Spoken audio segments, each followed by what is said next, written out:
Hello and good afternoon everyone. Lecture number 12 of sequences in series है ना। तो लंबा टाइम हो गया साहब है ना। और सीक्वेंसेस इन सीरीज बड़ा चैप्टर भी है, छोटा चैप्टर नहीं है, क्योंकि थ्योरी है। फिर उसके बाद अगर न्यूमेरिकल्स फुल फ्लेज्ड अगर आपको करना है तो that means it will take time. कोई दिक्कत नहीं, कोई दिक्कत नहीं। तो note down properties of geometric progression. GP की प्रॉपर्टीज कैसे कैसे होंगी इसके बारे में बात करते हैं साहब। Let A1 A2 A3 up to AN-1 AN. These are n terms in GP. ये एक GP है। A1 A2 A3 up to AN are in GP.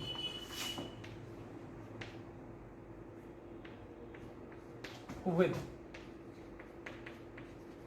common ratio is equals to R. कितने टर्म्स लिखे हुए हैं GP में? n terms लिखे हुए हैं साहब। First term, second term, third term से लेकर के nth टर्म जीपी के लिखे हुए हैं। और आप इसका कॉमन रेशियो कितना है? R है। मान लिया ना, मान लिया, लिखा है ना, लेट देन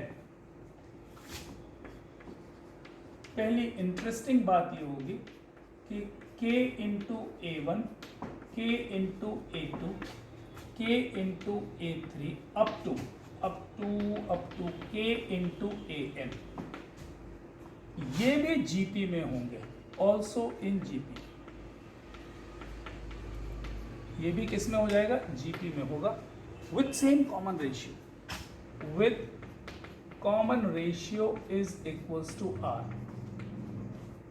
अगर कोई एक सीक्वेंस है जीपी में, उसके हर टर्म में k का मल्टीप्लिकेशन अगर मैं कर दूं तो जो रिजल्टिंग सीक्वेंस बनेगा, रिजल्टिंग प्रोग्रेशन जो बनेगा वो भी जीपी में होगा। और उसका कॉमन रेशियो भी उतना ही होगा जितना पहले वाले का था। आप चेक कर सकते हो भाई। एक ये सीरीज लिखी हुई है, 2 है, 4 है, 8 है, 16 है, 32, ये जीपी है ना भाई। That is a GP with common ratio is equals to what? 2। अब अगर मैं इन सब में 5 का मल्टीप्लिकेशन कर दूं ना तो ये हो जाएगा 10, ये हो जाएगा कितना? 20, ये हो जाएगा साहब 40, ये हो जाएगा 80 and this one is what? 160। क्या किया मैंने? 5 का मल्टीप्लिकेशन कर दिया। देन रिजल्टिंग प्रोग्रेशन, ये जो प्रोग्रेशन आपको दिख रहा है, ये जो सीक्वेंस आपको दिख रहा है, ये किस में है? ये भी जीपी में है। कॉमन रेशियो कितना है? अभी भी 2 है। यही चीज लिखी हुई है साहब। If A1 A2 A3 up to AN are in a GP with common ratio R, then k into A1, k into A2, k into AN will also be in GP with same common ratio. मतलब किसी भी constant, किसी भी चीज का सभी में अगर मल्टीप्लिकेशन करो तो रिजल्टिंग सीक्वेंस जीपी ही मिलेगी। अच्छा, यही बात इसमें भी है। A1 2 divided by k, A2 divided by k, A3 divided by k up to AN divided by k, ये भी साथ जीपी में ही मिलेगा। मतलब मल्टीप्लाई करो या डिवाइड करो कोई फर्क नहीं पड़ता। विद कॉमन रेशियो अभी भी सेम आने वाला है, कॉमन रेशियो बदलेगा नहीं, क्योंकि डिवाइड करने से के कट जाएगा। इसका कॉमन रेशियो, इसका common ratio A2 by A1, इसका common ratio A2 by A1, इसका भी common ratio A2 by A1 आएगा, के कट जाएगा। अच्छा, तो मुझे ये लग रहा है कि अगर मैं 1/A1 कर दूं, 1/A2 कर दूं, 1/A3 कर दूं, इसके रिस्पेक्ट में बात हो रही है। यहां से चालू हो रहा है स्टेटमेंट। अगर ऐसा है तो ऐसा होगा। 1/n भी जीपी में होगा, ये भी जीपी बनेगी। बस डिफरेंस क्या आएगा कि इस बार कॉमन रेशियो 1/r हो जाएगा। समझ में आना भी चाहिए ना। इसका कॉमन रेशियो कितना है साहब? A2 by A1 common ratio. और जब this one divided by this one करोगे तो क्या मिलेगा? A1/A2 आ जाएगा। दैट मीन्स 1/r आ जाएगा। अच्छा, A1 to the power k, A2 to the power k, A3 to the power k up to AN to the power k, ये भी GP में बनने वाला है, इसमें कोई डाउट नहीं। हाँ, कॉमन रेशियो चेंज हो जाएगा साहब। कॉमन रेशियो अगर पहले r था, इसका कॉमन रेशियो r था, तो इसका common ratio r to the power k हो जाएगा। कॉमन रेशियो चेंज हो जाता है साहब। कैसे चेंज हो रहा है, बात समझ में आ रही? नहीं समझ में आ रही तो करके देख लो यार। पहले अगर कॉमन रेशियो 2 था और आप सारे टर्म्स का क्यूब कर दो तो common ratio 2 to the power 3 8 हो जाएगा।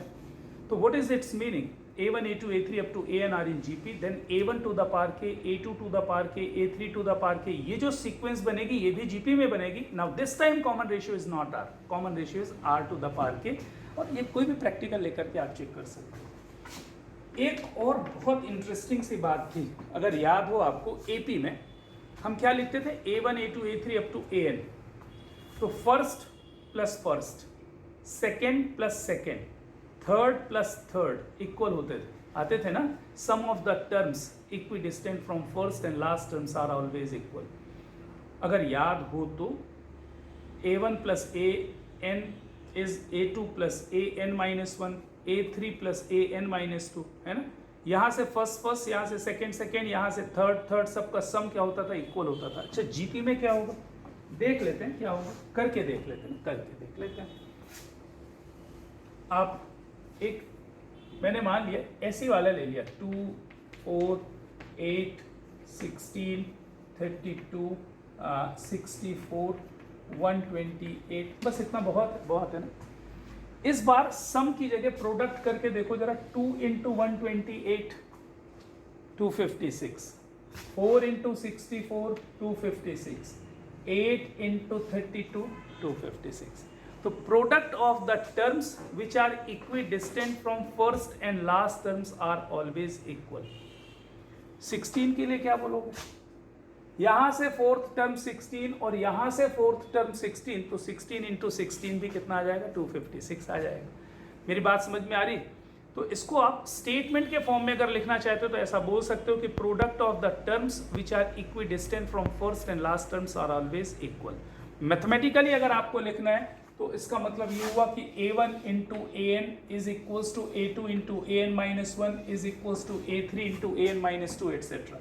मैं लिख देता हूँ इसको, मैं लिख देता हूँ कि a1 multiplied by an will be same as a2 into an minus 1 will be same as a3 into an minus 2 will be same as dash dash dash।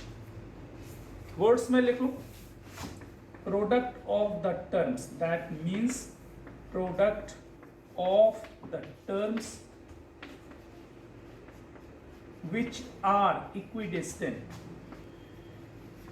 from first and last terms, from first and last terms are always equal।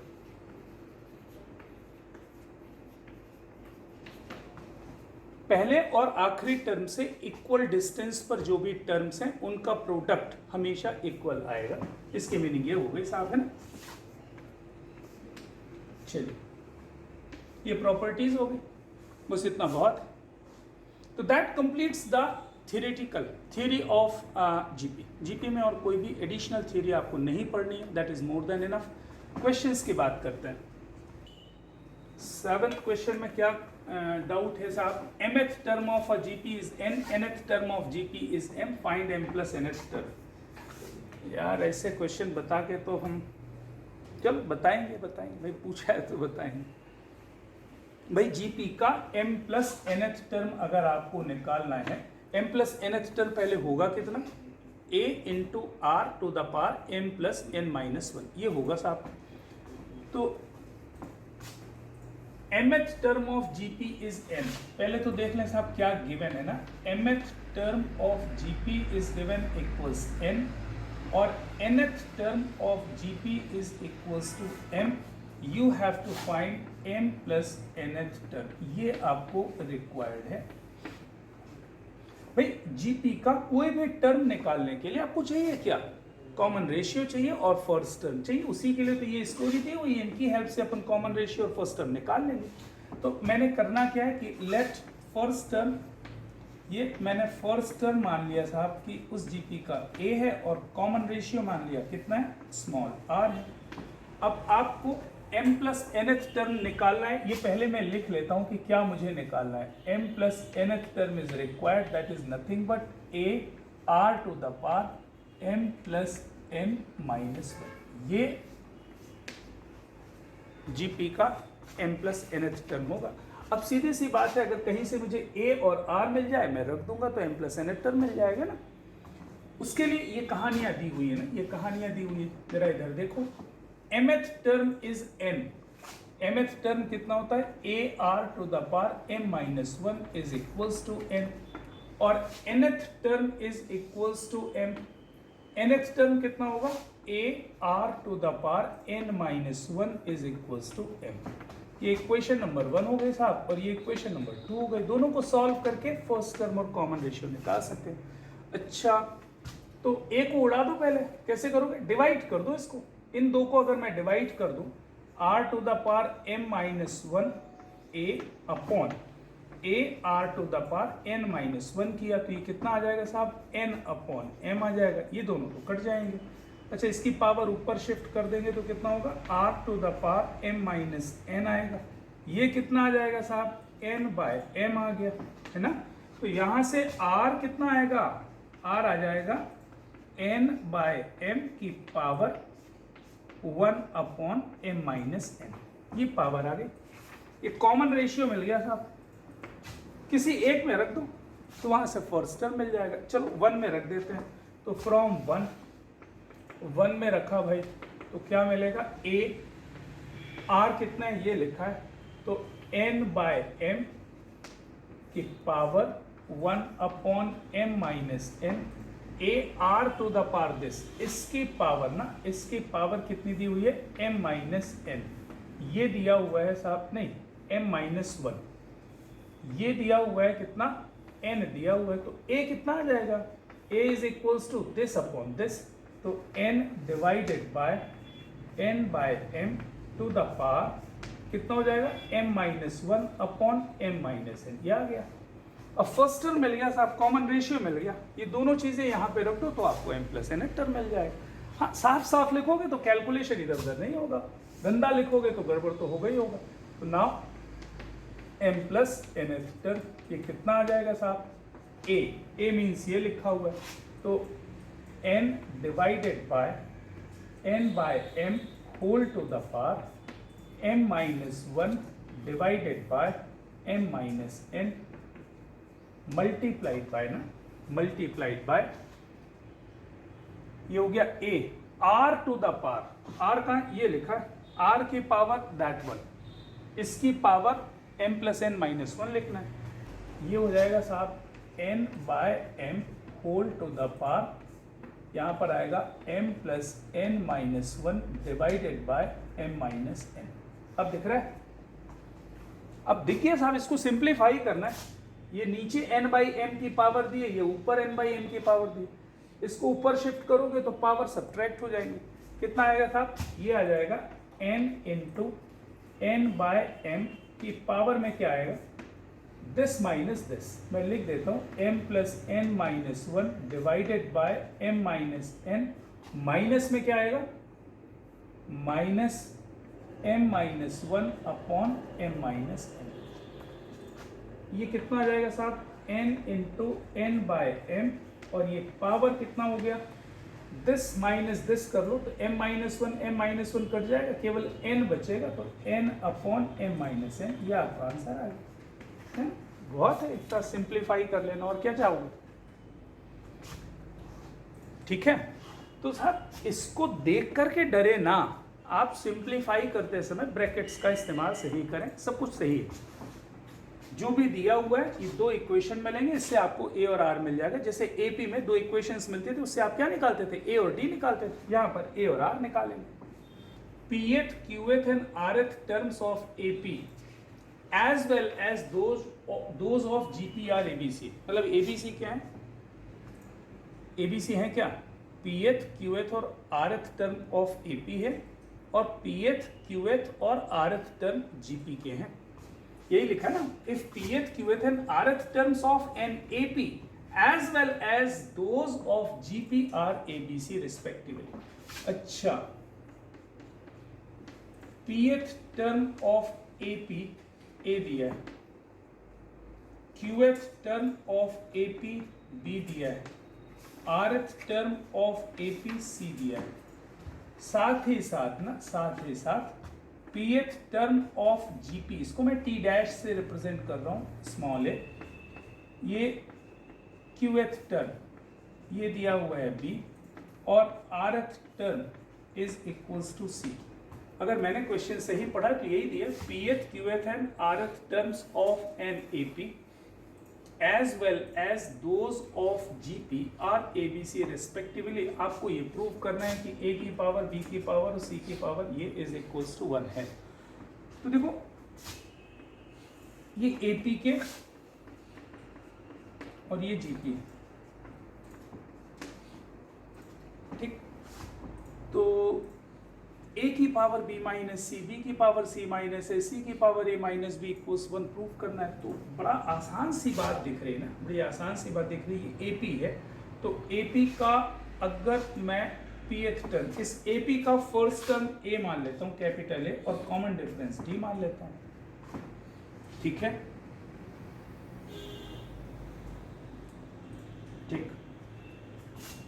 तो AP का pth term small a कितना आएगा साहब, a plus p minus 1 into D.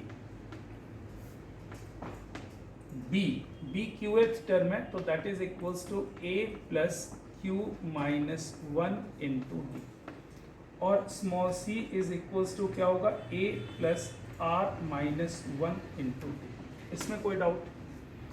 अच्छा ये GP है, इस GP का फर्स्ट टर्म मैंने a डैश मान लिया, कॉमन रेशियो को बड़ा R मान लिया। तो एग्जामिनर ये चाह रहा है कि स्मॉल a क्या है, a pth term of GP लिख रहा हूं, GP का pth टर्म कितना होगा, a r to the power p minus 1, first term a dash है, r to the power p minus 1। अच्छा b कितना है, a dash r to the power q minus 1, और c कितना दिया हुआ है, a dash r to the power r minus 1। ऐसा देके रखा है, कोई दिक्कत? यहाँ पे रखना है ABC की वैल्यू ने, ABC की वैल्यू रखते जानी है, और क्या है। तो ये तो यहीं से मिल जा रहा दिख रहा है यार, हाँ, इसकी तो जरूरत ही नहीं पड़ रही। मुझे तो लेफ्ट साइड देखने पे अच्छा लग रहा है, जरा आप लेफ्ट साइड देखो। LHS क्या चाहिए ना, LHS बोल रहा है कि मुझे a to the power b minus c चाहिए, multiplied by b to the power c minus a चाहिए, multiplied by c to the power a minus b चाहिए। तो a की पावर b माइनस c, तो a की power b minus c, इसकी power क्या चाहिए, b माइनस c चाहिए, इसकी पावर b माइनस c। मैं लिख देता हूं एज इट इज, कितना हो जाएगा जरा आप बताओ। इसकी पावर b माइनस c करूंगा तो क्या होगा, a डैश की पावर c नहीं की power b minus c into इसकी पावर b माइनस सी, मतलब r to the power p minus 1 into b minus c, multiplied by a dash की पावर b की पावर कितनी चाहिए, c माइनस a, मतलब इस पूरे की पावर c माइनस a करिए। तो a डैश की पावर मैंने कर दिया c minus a into r की पावर क्या किया, q minus 1 into c minus a कर दिया, ओके। और मल्टीप्लाइड बाय c की पावर कितनी चाहिए, a माइनस b, तो मैंने क्या किया, a डैश की पावर कर दिया c minus a minus b into r की power r minus 1 into a minus b। ये सब मल्टीप्लीकेशन में है, ये तो दिख रहा है, तो मुझे ऐसा लग रहा है कि दिख रहा होगा ना। इसकी पावर b माइनस सी, इसकी पावर c माइनस से, इसकी पावर a माइनस से, तो a डैश की पावर क्या होगा, b minus c plus c minus a plus a minus b, तो a की पावर 0 आ जाएगा। ये हो गया a डैश की पावर 0 इंटू r की पावर क्या आ रहा है, r की power this plus this plus this, अरे यही आएगा। तो मैं लिख देता हूँ r की पावर कितना आ गया साहब, p minus 1 into b minus c plus next में क्या आएगा, r minus 1 q minus 1। Q minus 1 into C minus a plus R minus 1 into A minus b. अच्छा, इसको ओपन करने से क्या रिजल्ट जीरो मिलेगा? डायरेक्ट नहीं दिख रहा है, ये तो दिस पावर जीरो हो गया, तो ये तो 1 हो गया। अल्टीमेटली इसको भी मुझे कितना होना चाहिए? 1 होना चाहिए। कैसे आएगा? बहुत आसान है ना, बस केवल b minus C, C minus ए और a माइनस बी की वैल्यू आपको रखनी पड़ेगी। यहां से देखो, यहां से b माइनस सी, देख रहे हो आप? फटाफट देखो, b माइनस सी चाहिए, तो इन दो को सब्ट्रैक्ट करो तो जरा बताओ कितना आएगा? b minus c is equals to, ये दो तो कट जाएंगे, दिस माइनस दिस कर रहे हो, देख रहे हो आप? दिस माइनस डी, तो डी भी कट जाएगा, q minus R into D आएगा, कितना आएगा? q minus R into D, पक्का बिल्कुल आएगा। फिर क्या चाहिए? c माइनस ए चाहिए, c माइनस ए करके बता दो कितना आएगा? c माइनस ए कर दो, तो दिस माइनस दिस करोगे तो क्या होगा? r minus P into D, r minus P into D आएगा। ओके, और a माइनस बी चाहिए, a माइनस बी यहां से निकालो, a माइनस बी करोगे तो क्या आएगा? p minus Q into D.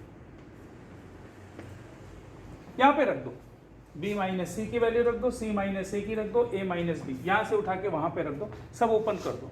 जैसे ही ओपन करोगे तो जैसे AP में हुआ था ना, सारे कट जाएंगे, तो यहाँ पर भी ये सारे के सारे कैंसिल होंगे, r टू द पावर 0 आ जाएगा। मैं लिख दे रहा हूँ direct, a dash to the power 0 into r to the power 0, और ये कितना आ जाएगा? 1 आ जाएगा। बिल्कुल ऐसा होगा। क्वेश्चन को करते समय पहले तो सीखना है क्या दिया हुआ है, क्या रिक्वायर्ड है ना, ऐसी बात सोच लेनी।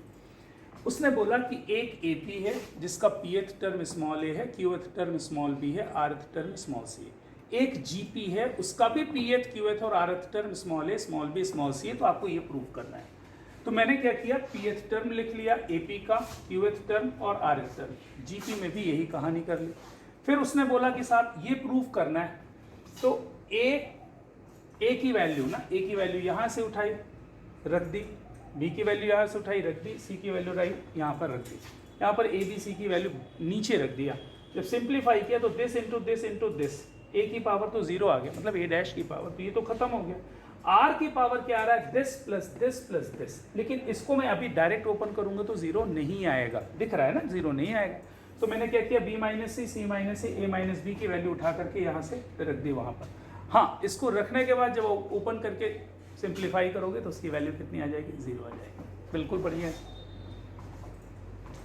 इन अ GP of n terms prove that product of kth term from the beginning and and is constant.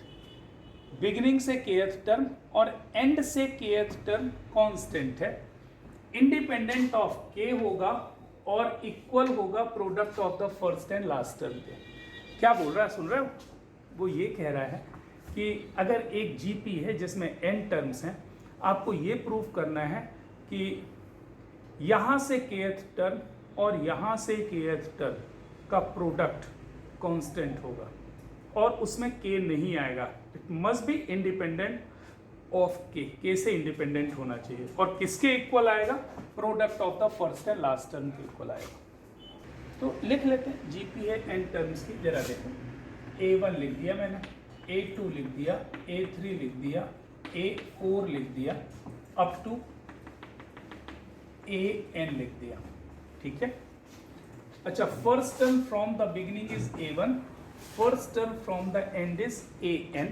मान लिया मैंने, मान लिया let common ratio is equals to R, ऐसा मान लिया कि कॉमन रेशियो कितना है? स्मॉल r इसका कॉमन रेशियो है। अब जो कुछ बोल रहा है वो अपन देखते हैं। kth term from the beginning, तो बिगिनिंग से kth टर्म का फॉर्मूला आपको मालूम है, a r to the power k minus 1 होगा। a की जगह कितना आएगा? a1, r ही रहने दो, to the power k minus 1। Okay, अच्छा, kth term from the end, formula याद है, rth term from the end कितना था? L upon r to the power n minus 1। nth term from the end का फॉर्मूला था, L क्या था? एंड से फर्स्ट टर्म, यहां पर कितना हो जाएगा साहब? That is equals to what?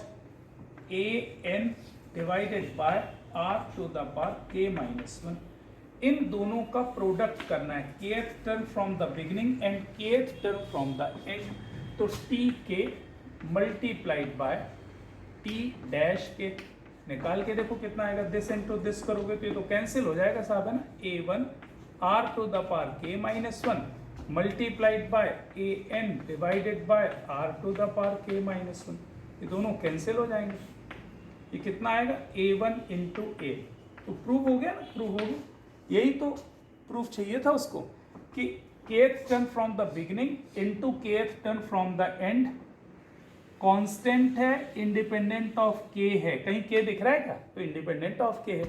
और किसके इक्वल है, फर्स्ट और लास्ट टर्म के प्रोडक्ट के इक्वल है। ये प्रूफ हो गया, यही तो प्रूफ करना था भाई। nth term from the end l upon a to the power n minus 1, r to the power n minus 1। nth term from the beginning a into r to the power n minus 1, है ना। बस ये ध्यान रखना है कि यहाँ पर फर्स्ट टर्म a1 है और यहाँ पर फर्स्ट टर्म an है ना। इधर से फर्स्ट टर्म अपन l ले रहे थे उस समय, इसको an लिख लिया। ABC are in GP, prove that log A, log B, log C are in GP, sorry log A, log B, log C are in AP, ये प्रूव करना है। ABC आर इन GP, तो ABC अगर GP में है, A B C GP में है, तो मुझे अच्छे से मालूम इसकी मीनिंग क्या होती है। इसकी मीनिंग ये होती है साहब कि B square is equals to A into C हो। फिर लॉग ले लेंगे ना, लॉग ले लेंगे, taking log on both the sides, taking log. अच्छा, जैसे मैंने लॉग लिया तो ये हो जाएगा साहब log of B square is equals to log of A into C, है ना। बैच 1 वाले ध्यान दें बस इसके लिए। तो बैच 1 वालों को इतना तो याद होगा, प्रॉपर्टी अगर याद है कि लॉग की power log of m to the power n कितना होता था, n इधर आगे शिफ्ट हो जाता था। तो ये है लॉग ऑफ b स्क्वायर, तो लॉग ऑफ b स्क्वायर कितना हो जाएगा, ट्वाइस ऑफ लॉग b, कितना हो गया, twice of log of b। और यहाँ पर एक और प्रॉपर्टी आपको याद होगी कि log of m into n कितनी होती थी, log of m plus log of n। ये हो जाएगा साहब log of a plus log of c। ये तो समझ में आ गया। Twice of this is equals to this plus this, twice of y is equals to, अगर x प्लस z है तो x y z AP में होते हैं। तो इसका क्या मतलब निकल रहा है कि twice of this equals this plus this, can we say that log of a, log of b, log of c, ये किस में हो जाएंगे साहब, AP में होंगे, आर इन AP। तो आसान सा क्वेश्चन है, हाँ बस थोड़ा सा लॉग की प्रॉपर्टी इस्तेमाल कर लिए भाई ने। If P Q R in AP then show that Pth, Qth and Rth terms of a GP are in GP। देखो भाई क्या क्वेश्चन है, समझ में आ रहा है। अगर तीन numbers P Q R AP में है तो मुझे ये शो करना है कि एक GP के Pth, Qth और Rth टर्म्स भी किस में होंगे, GP में होंगे। समझा पाऊंगा तो बेहतर। सबसे पहले तो उसने दिया है PQR AP में है। अच्छा, PQR अगर AP में मतलब twice of this equals this plus this, तो ये गिवन है पहली चीज, तो ये गिवन है R प्लस P है, ये दिया हुआ है। दूसरा आपको शो करना है कि Pth, Qth and Rth terms of a GP are in GP।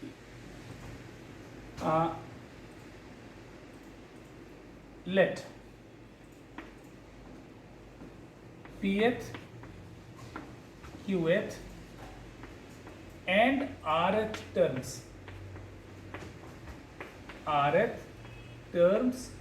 of GP are TP, TQ and TR। मान लिया कि एक GP के Pth, Qth और Rth टर्म्स क्या हैं, TP, TQ और TR। मुझे क्या प्रूफ करना है, मुझे ये प्रूफ करना है कि TP, TQ एंड TR किस में है, GP में है। मुझे लिखना क्या है, टू शो, मैं लिख देता हूँ, मुझे शो करना है, क्या शो करना है कि TP, टी क्यू और टी आर इन जीपी। भाई साहब अच्छे से बताओ कि अगर मुझे ये शो करना है कि 3 नंबर्स जीपी में है तो क्या शो करते हैं? Square of middle is equals to product of extremes, है ना, यही करते हैं। एबीसी अगर जीपी में है तो बी स्क्वायर इक्वल्स एसी। मतलब मुझे जो शो करना है वो पहले से मालूम है। मुझे ये शो करना है कि टी क्यू का स्क्वायर ये equals T P into T are होगा। अगर मैं ये शो कर लिया तो मैं बता दूंगा कि टी पी टी क्यू और टी आर जीपी में, यही शो करना है उसको। तो साहब मान लेते हैं कि जीपी का फर्स्ट टर्म है ना, ये जो जीपी आपने लिए इसकी फर्स्ट टर्म का नाम तो कुछ ले लेते हैं। फर्स्ट टर्म कैपिटल ए ले लिया और कॉमन रेशियो कैपिटल आर ले लिया। क्यों ले लिया कैपिटल में? अरे स्मॉल आर पहले से इंट्रोड्यूस्ड है ना, इसलिए मतलब इसका इंट्रोडक्शन तो पहले ही हो चुका है स्मॉल आर का। स्मॉल आर कॉमन रेशियो यहाँ पे नहीं है, इसलिए मैंने नया मान लिया कॉमन रेशियो कैपिटल आर। मुझे क्या शो करना है, बस ये दिमाग में रखें कि क्या शो करना है। With the help of this, ये गिवन है, मुझे शो करना है ये इक्वल्स ये होगा। चल तो टीपी निकाल लेते हैं साहब। जल्दी बताओ टीपी कितना आएगा? pth term of GP A R to the power p minus 1, qth term of GP ये कितना? A R to the power q minus 1, rth term of GP that is A R to the power r minus 1। कोई issue नहीं, बहुत ही अच्छा ना, बहुत ही अच्छा। अब मुझे शो करना है, चलो RHS निकालते हैं। तो now T R in T P into T R करके देख लेते हैं। T P into T R बताओगे कितना आएगा? दिस इंटू दिस, तो ये मिला साहब A R to the power P minus 1 multiplied by A R to the power Q minus 1। अच्छा ये मैंने सिंप्लीफाई किया तो क्या मिला? ए स्क्वायर मिला, R to the power P plus Q minus 2 मिला। अरे सही है, ओके। और पी प्लस क्यू क्यों मिलेगा यार? T P into T are कर रहे हैं ना, तो ये आर माइनस 1 है। आई एम सॉरी, ये आर माइनस 1 है साहब, तो ये हो जाएगा आर माइनस 2। अच्छा आर प्लस पी गिवन है कितना? 2q के, तो मैं इसको लिख लेता हूँ साहब। ये हो गया ए स्क्वायर और R to the power 2q minus 2। आप बोलो तो मैं इसको ऐसा लिख दूँ, A R to the power q minus 1 का होल स्क्वायर। ऐसा लिख सकता हूँ कि नहीं? बिल्कुल लिख सकता हूँ साहब। इसका स्क्वायर करूँगा तो ए स्क्वायर और इसका स्क्वायर करूँगा तो 2q माइनस 2 आ जाएगा। अच्छा ये क्या है? ये टीपी है। अरे ये क्या है? टीपी, तो इक्वल्स टीपी का स्क्वायर आ गया साहब। यही प्रूव करना था कि नहीं? जल्दी देख लो क्या प्रूव करना था। TP into T R is equals to TP का स्क्वायर आ गया। What is its meaning? TP, T Q और टी आर किस में हो जाएंगे? जीपी में हो जाएंगे। सही, देख लो एक बार, देख लो जरा आराम से सोचा करें कि क्या गिवन है। उसने बोला ये 3 नंबर एपी में है, अगर है तो मुझे मालूम है इसकी मीनिंग क्या होती है। फिर वो बोल रहा है कि आपको शो करना है कि pth, qth and rth terms of a GP are also in GP. मतलब मुझे टीपी, टीक्यू, टीआर को जीपी में प्रूव करना है। मतलब क्या प्रूव करना है ये पहले से सोच लो कि square of this is equals to product of this आना चाहिए। मैंने प्रोडक्ट से स्टार्ट किया। अच्छा ऑफ कोर्स टीपी, टीक्यू और टीआर पहले निकाल लिया, इन दोनों को प्रोडक्ट किया, सिंप्लीफाई करके टीपी स्क्वायर प्रूफ कर दिया। इसका मतलब आपको समझ में आ ही गया। ये अच्छा सा नहीं लिखा है, अच्छा सा नहीं लिखा, अच्छा सा लिख देते हैं भाई। ये टीपी है ना, तो product of these two is equals to this. तो यार क्या लिख रहा हूँ? टीपी क्यों लिख रहा हूँ? टीक्यू है ना, ये क्यू की पावर, तभी तो गड़बड़ सा लग रहा है, गड़बड़ सा लग रहा है। तो TP into T R is equals to T Q का स्क्वायर आ गया। इसका क्या मतलब है कि टीपी, टी क्यू और टी आर मतलब pth, qth और rth टर्म्स जीपी में है। First and nth terms of a GP are A and B. एक जीपी है जिसका फर्स्ट टर्म ए दिया हुआ है और nth टर्म बी दिया हुआ है रेस्पेक्टिवली। अच्छा कैपिटल पी क्या है? इस product of first n terms. तो मुझे ये शो करना है कि P square is equals to A B whole to the power n है। ठीक, मैं एक जीपी मान लेता हूँ ना, जीपी मान लेता हूँ। ये GP A A R square A are cube से लेकर के बी तक। अरे यही मानूंगा ना? अच्छा क्यों ही मानोगे भाई?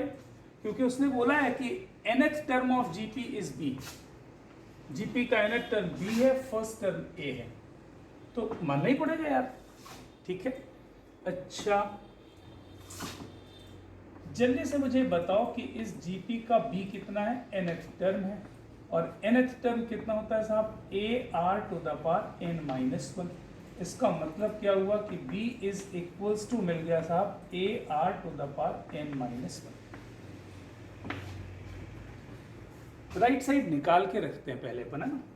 ना A B to the power n, A B to the power n निकाल लो, ये हो गया a into are to the power n minus one, sorry a into B, B की पावर n है ना, तो b तो ये है, ये कितना है? a r to the power n minus one, और इस पूरे की पावर कितनी है? n है साहब। इसका मतलब ये कितना आएगा? a square r to the power n minus one to the power n। ऐसे लिख के छोड़ देता हूँ, आगे जरूरत पड़ेगी तो वो कर लेंगे। अब मुझे p स्क्वायर निकालना है, तो पहले p मालूम होना चाहिए। p निकालते हैं। p है क्या? Product of first n terms of that GP, मतलब ये जितने भी टर्म्स लिखे इनका प्रोडक्ट है। मैं लिख देता हूँ, ये first term p is equals to what? a into A R into A are square into A are cube into ये b की वैल्यू कितनी है? ए R to the power n minus one. ये है साहब आपका p। अच्छा जल्दी से मुझे बताओ ये क्या लिखा हुआ है यार? दिख रहा होगा मुझे, a into A into A into A up to into A, कितने बार? n टाइम्स, है ना? a to the power n हो गया। अच्छा r की पावर में क्या? यहाँ पे तो है नहीं, यहाँ r की पावर 1 से स्टार्ट होगा, 1 प्लस 2 प्लस 3 से लेकर के कहाँ तक जाएगा? n माइनस वन तक जाएगा। कोई डाउट? अच्छा तो मैं क्या ये सम निकाल सकता हूँ? निकाल सकता हूँ साहब। ये क्या लिखा हुआ है? अच्छा जल्दी से बताओ, 1 plus 2 plus 3 up to n minus one, कितने टर्म्स लिखे हैं? ये फर्स्ट सेकेंड थर्ड, ये n माइनस वन टर्म। ए भाई ये टोटल n थे, इनमें से ये तो छूट ही गया। r की पावर 1 से लेकर के n माइनस वन तक लिखा है, मतलब n माइनस वन टर्म्स हैं। फर्स्ट टर्म कितना है? 1, last term value n minus one. तो सम ऑफ ना, sum of n terms of, sorry sum of n terms of AP क्या होता है? n by two a plus l। यहाँ पर कितना हो जाएगा? r की पावर, टर्म्स तो n माइनस वन है, तो n minus one by two, first plus last term मतलब 1 प्लस n माइनस वन। अच्छा ये और ये कट जाएगा। जल्दी से बताओ कितना आ गया? a to the power n आया, r to the power n into n minus one by two आ गया। लेकिन मुझे तो p स्क्वायर निकालना था ना, तो p स्क्वायर निकालो यहाँ से। तो p स्क्वायर किया तो इसकी पावर 2n हो गया, और इसकी पावर में कितना हो गया? r की power n into n minus one, ये p स्क्वायर। इसको देख लो, ये क्या आया? ये भी तो वही आया था ना, ओपन कर लो इसको, तो a to the power 2n हो गया और r to the power n into n minus one. तो दोनों equal, a b to the power n is equals to p square. Proof.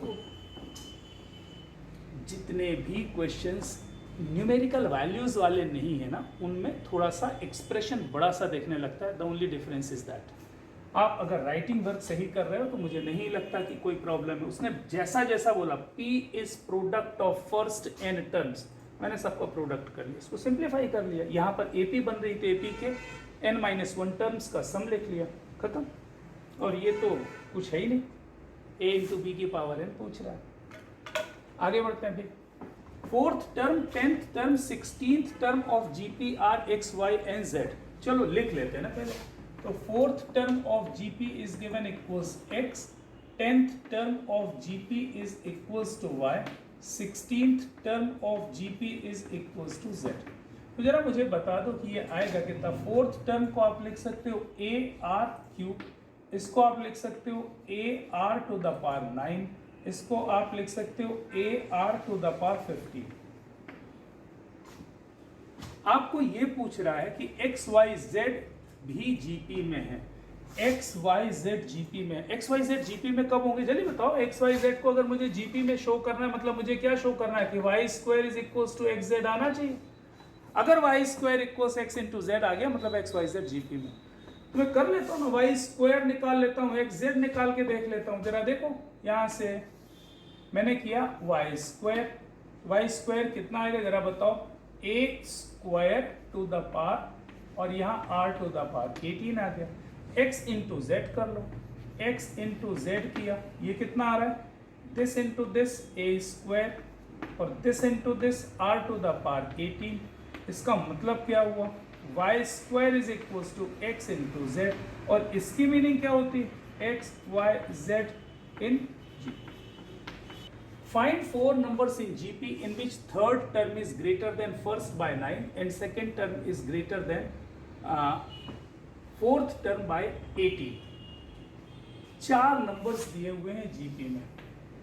फिर से वही वाली बात, a by R cube, a by R, A R या A are cube या फिर A are square A are cube, कुछ भी मान सकते हो ना। 4 टर्म्स, तो जीपी के 4 टर्म्स मैंने ले लिए, मान लीजिए यही ले लिया, ए आर स्क्वायर और ए आर क्यूब, ये 4 टर्म्स जीपी में हैं। Third term is greater than first by 9, मतलब ये कितना है, a प्लस 9, अरे first term, second term, third term, fourth term, third term is greater than first by 9। तो पहला रिजल्ट जो दिया हुआ है A R square is given equals a plus 9, ये पहला इक्वेशन दिया है साहब। और दूसरा equation, and second term is greater than fourth by 18, second term fourth term से 18 ज्यादा है, मतलब क्या दिया है, ए r is equals to a are cube plus 18। ये 2 इक्वेशन दिए हुए हैं, इन 2 इक्वेशन से मुझे क्या निकालना है, फाइंड 4 टर्म्स, मतलब मुझे ये टर्म्स निकालने हैं, मतलब ए और आर निकालना है। अगर मैंने सही लिखा है ना, third term is greater than first by 9 सही है, and second term is greater than fourth by 18 ये भी सही लिखा है। इन 2 को भाई 2 अननोन है और 2 इक्वेशन दिए, तो क्या ए और आर की वैल्यू नहीं निकालेंगे, बन जाएगी यार निकालते। भाई किसी एक को एलिमिनेट कर लेते ना, एलिमिनेट कर लेते, कैसे एलिमिनेट करें, इसको इधर देख रहे हो ना आप, इसको इधर सब्ट्रैक्ट किया, ए कॉमन ले लिया, आर स्क्वायर माइनस 1 आ गया, ये इक्वल्स 9 आया। अच्छा, इसको इधर सब्ट्रैक्ट कर लिया, फिर से क्या कॉमन ले लिया, ए कॉमन लिया, कितना आया, आर माइनस आर क्यूब आया, इज इक्वल्स टू 18 हो गया। अब बुद्धि तो आ गई होगी, क्या करने वाला हूं, इससे इसको डिवाइड कर दो, इससे या इसको इससे डिवाइड कर दो, इसको एक ही बात है, चलो किसी को भी किसी से डिवाइड कर लो। तो डिवीजन जैसे ही किया मैंने ना, तो क्या मिला, a into r minus r cube divided by a into r square minus 1 is equals to 18/9, है ना। 18/9 कितना हो गया, 2 हो गया। अच्छा, तो ये तो बहुत ही अच्छा काम हो गया भाई, हाँ, सब कुछ कैंसिल दिख रहा। अब तो आपको एलिमेंट्री इक्वेशन मिल गया, आर आपने बाहर ले लिया, ये हो गया साहब 1 minus r square divided by r square minus 1, है ना, इज इक्वल्स टू 2 आ गया। इन दो को काट तो -1 आएगा, तो आर की वैल्यू कितनी आ गई, -2 आ गई, है ना, ये आर आ गया।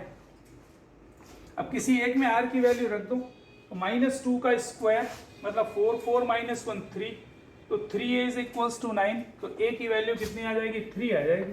तो a is equals to 3, r is equals to -2 रख दो यहाँ पर, you will get the terms, है ना, बढ़िया है। ये एक टर्म लिखा है, फिर ये है, फिर ये है, फिर ऐसे टर्म्स लिखे हुए हैं। वो ये पूछ रहा है कि how many terms of the series will amount to be 30 + 14√2। ये एक सीरीज है, इस सीरीज के कितने टर्म्स का सम इसके इक्वल है, ये आपसे पूछा गया है। मुझे तो मालूम नहीं, तो मैंने लिख दिया कि सपोज n टर्म्स का सम इसके इक्वल है, मतलब Sn इज इक्वल्स टू कितना आ गया, 30 + 14√2, ये सम ऑफ n टर्म्स हो गया। अब sum of n terms, first term कितना है 2, कॉमन रेशियो कितना, दिस बाय दिस किया तो √2 आ रहा है कॉमन रेशियो। अरे दिस बाय दिस भी कितना आएगा √2, this by this √2, common ratio कितना √2, फर्स्ट टर्म कितना 2, तो साहब a इज इक्वल्स टू 2 है, कॉमन रेशियो कितना है √2 है, फॉर्मूला मुझे मालूम है, सम ऑफ n टर्म्स कितना होता है a, अच्छा कॉमन रेशियो कितना है ग्रेटर देन 1 है, तो अगर ग्रेटर देन 1 होता है तो अपन क्या करते हैं, फॉर्मूला याद है a into are to the power n minus 1 divided by r minus 1 is equals to, ये दिया है साहब 30 प्लस 14 √2, a कितना है 2, √2 की power n minus of 1 divided by √2 minus 1 is equals to 30 plus 14 √2। अच्छा 2 से तो डिवाइड कर दो इसको, है ना, इतनी तो बनती है ना, इतनी तो बनती है, तो √2 की पावर n हो गया minus of 1 divided by √2 minus 1 कर दिया, यहाँ से कितना हो गया 2 से डिवाइड किया तो 15 प्लस 7 √2। ओके, अच्छा तो भाई कोई ये सॉल्व ही नहीं करते बन रहा है, ऐसा है क्या, इसको इधर मल्टीप्लाई कर दो तो कितना हो जाएगा √2 to the power n minus of 1 is equals to 15 plus 7 √2 multiplied by √2 minus 1। उम्मीद करते हैं कि इतना आपसे बनता होगा, दिस इंटू द 15 √2 है ना, अच्छा minus of 15 plus this into this कितना 7 टू ज़ा 14 माइनस ऑफ 7 √2, सही है ना। अच्छा तो ये 15 √2 माइनस 7 √2 कितना हो गया 8 √2 minus of 1 is equals to √2 to the power n, सही है। अच्छा -1, अच्छा -1 और -1 कैंसिल हो गए। अच्छा तो ये इधर देख लो, इधर ऐसे देख लेते हैं, ये कितना है √2 टू द पावर n, तो ये √2 की पावर n लिखा है, और ये कितना है, ये 2 की पावर 3 लिखा है ना, 2 की पावर 3 मतलब √2 की पावर 6, तो ये हो गया √2 की पावर 6 और इनटू एक √2 और है साहब, तो ये ओए मतलब ये हो गया साहब √2 की पावर 7 हो गया, है ना, √2 की पावर n, अगर √2 की पावर 7 है तो n की वैल्यू 7 आ जाएगी, ये आपका आंसर हो गया। क्या बोल रहा है फिर से एक बार देख लेते हैं, sum of first three terms of a GP is 13/12, है ना, मान लीजिए जीपी के पहले 3 टर्म्स मैंने ले लिया साहब, एक ले लिया a, एक लिया AR और एक लिया AR², इन 3 टर्म्स का सम 13/12 है, तो मैंने लिख दिया साहब a plus AR plus AR², और ये कितना दिया हुआ है साहब 13/12, है ना, और product is -1, a into AR into AR² is equals to -1। अच्छा यहाँ से क्या मिल रहा है, a³ into R³ is equals to -1, है ना, एक रिलेशन ये है और एक रिलेशन ये है, इन दो रिलेशन को अगर मैं सॉल्व करूं तो मुझे a और r मिलना चाहिए।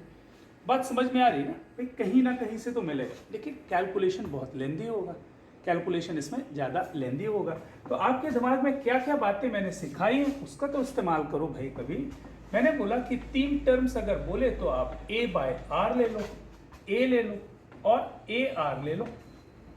ऐसा करने का एडवांटेज आप देखो, पहला उसने बोला कि सम ऑफ दीज इज 13/12, तो पहला मैंने मान लिया साहब कि a/r plus a plus AR is equals to 13/12। Okay, तो यहाँ से मुझे ये समझ में आया कि a को मैंने बाहर लिख दिया, 1/r plus 1 plus r is equals to 13/12। बहुत ही अच्छा ना, तो यहाँ से मुझे ये समझ में आया कि a into R² plus r plus 1 upon r is equals to 13/12। ये पहला इक्वेशन हो गया, कोई दिक्कत, सही है। फिर उसने बोला product of the terms is -1, तो प्रोडक्ट निकाला साहब, प्रोडक्ट क्या बोला -1, प्रोडक्ट किसका किसका a/r into a into AR, ये कितना -1। अच्छा मजेदार बात क्या दिख रही है कि ये r और r कैंसिल हो गए, तो यहाँ से डायरेक्ट a³ -1 आ गया, तो a की वैल्यू -1 मिल गई। मैं शायद समझा पाया आपको ना? अगर आप इस वर्किंग से करोगे 100% आएगा, सही आएगा, कुछ भी गलत नहीं आएगा, लेकिन थोड़ा सा कैलकुलेशन बड़ा होगा। यहाँ पे प्रोडक्ट दिया है -1 और मैंने a बाई आर और r लिया था तो r डायरेक्ट कट गया, a की वैल्यू -1 आ गई। हाँ, अब बैक सब्सटीट्यूशन ले लो, a को यहाँ पे सब्सटीट्यूट कर दो, क्वाड्रेटिक इक्वेशन r में मिलेगा, you will get the value of r, बन जाएगा ना। a -1 कर लो और इसको क्रॉस मल्टीप्लाई कर लोगे तो r में क्वाड्रेटिक इक्वेशन बनेगा, that will give you r। तो कभी कभी मैंने आपको बताया कि कभी ऐसा लेना एडवांटेजियस होगा और कभी ऐसा लेना एडवांटेजियस होगा, दोनों के अपने अपने एडवांटेजेस होंगे। ठीक, देखो क्या लिखा है, sum of n terms of the following series. ये एक सीरीज, दो सीरीज है एक्चुअली, तो दोनों के अलग अलग है, मैं एक बता दूंगा कोई और बाकी दूसरा आप कर ही लोगे। इस सीरीज का सम निकालना है, तो मैंने आपको दो ही चीज तो पढ़ाई, या तो एपी पढ़ाई या जीपी पढ़ाई। अगर सम एपी में होगा तो आपसे बन जाएगा, सम आप जीपी में होगा तो बन जाएगा, और अगर कुछ नहीं है तो फिर नहीं बनेगा। सीधी सी बात है भाई, और किसी सीरीज का सम अपन ने पढ़ा ही नहीं। तो जरा यहाँ पे देखो, मैं जो बोल रहा हूँ उसको ध्यान दो, ये n टर्म्स लिखे ना, सम ऑफ n टर्म्स, इसके n टर्म्स का सम चाहिए, तो मैंने लिखा Sn is equals to what, 5 plus 55 plus 555 plus आगे वाला टर्म तो आपको मालूम ही होगा क्या होगा, 5 5 5 5, ऐसा बनता जाएगा up to how many terms, n terms. मुझे n टर्म्स का सम निकालना है साहब, तो पहले देखना पड़ेगा जीपी है कि नहीं। अच्छा, दिस अपॉन दिस 11, अच्छा दिस अपॉन दिस 11 तो नहीं है साहब, दिस अपॉन दिस 11 तो नहीं है भैया, इसका मतलब ये हुआ ये जीपी नहीं है। This one is not a GP, then how can we find the sum of these n terms. तो definitely one should reduce it into GP, इसको हम किसी भी तरह से जीपी में रिड्यूस करने की कोशिश करेंगे। कैसे, आप जरा अच्छे से देखो, मैंने 5 बाहर ले लिया। अच्छा, जैसे ही मैंने 5 बाहर लिया ना, तो 1 प्लस 1 1 प्लस 1 1 1 प्लस 1 1 1 1 ऐसा मिल गया साहब, अप टू n टर्म्स तक ऐसा होता जाएगा, कोई दिक्कत नहीं इसमें। अच्छा, हमेशा कोशिश क्या करना है, अगर आपको जीपी बनानी है तो इसको 9 के फॉर्म में अपन लिखना है। क्या एडवांटेज होगा देख लो जरा, 9 के फॉर्म में कैसे लिखा मैंने 9 से डिवाइड किया और 9 से ही मल्टीप्लाई कर दिया, तो ये बन गया साहब 9, ये बन गया साहब 99, ये बन गया 199, ये बन गया 9999, और up to how many terms, n terms. क्या अभी भी जीपी है? नहीं है, जीपी अभी भी नहीं। हाँ, जीपी बनेगी साहब। मैंने क्या किया, इसको ऐसा लिख लिया 5/9, ये ब्रैकेट लिया, इस 9 को लिख दिया मैंने 10 - 1। अच्छा, इस 99 को मैंने लिख दिया 10 स्क्वायर -1। ओके, बढ़िया। इसको मैंने लिख दिया साहब 10 क्यूब -1। अरे 999 को 10 cube -1, up to how many terms, n terms. ये n टर्म्स तक ऐसा कर रहे हैं अपन। अच्छा, ये बताओ, ये है -1, फिर -1, फिर -1, कितने बार आ रहा है?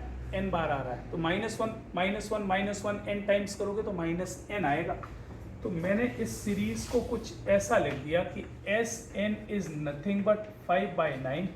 अंदर जो मिल रहा है वो आप देखो, 10 स्क्वायर 10 क्यूब को एक जगह लिख लो, तो ये 10 प्लस 10 स्क्वायर प्लस 10 क्यूब, ये कितने टर्म्स तक?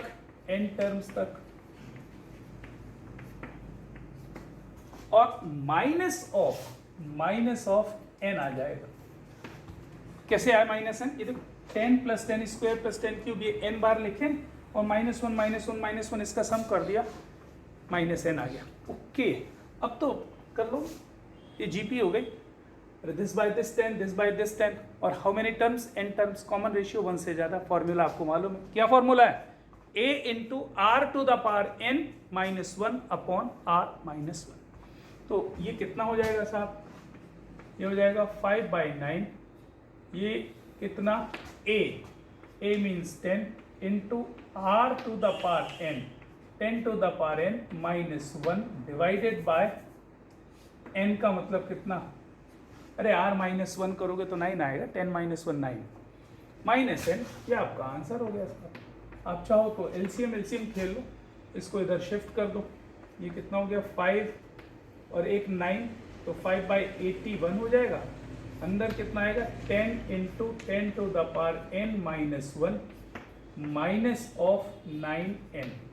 आप चाहो तो सिंप्लीफाई कर लो इसको, 10 इंटू दिस माइनस 10, ठीक है ऐसे ही रहने दो, बढ़िया है, कोई दिक्कत नहीं, कोई दिक्कत नहीं। ये आपका सम ऑफ n टर्म्स हो गया। तो कभी कभी आपको जो सीरीज मिलेगी वो जीपी नहीं मिलेगी, आपको उसको फॉर्म करना पड़ेगा, तो फॉर्म करके आप देख सकते हैं। अच्छा, इस वाले में क्या करोगे, 0.66 वाले, पहले तो 6 बाहर निकाल लो, ये आएगा 0.1, फिर आएगा 0.11, फिर 0.111, सही है। फिर क्या करो 9 से मल्टीप्लाई डिवाइड कर दो, तो ये आएगा 0.9, ये आएगा कितना 0.99, फिर ये आएगा 0.999। अच्छा 0.9 को क्या करोगे 1 माइनस 1/10, 0.99 को क्या करोगे 1 माइनस 1/100, 0.999 को क्या करोगे 1 माइनस 1/1000।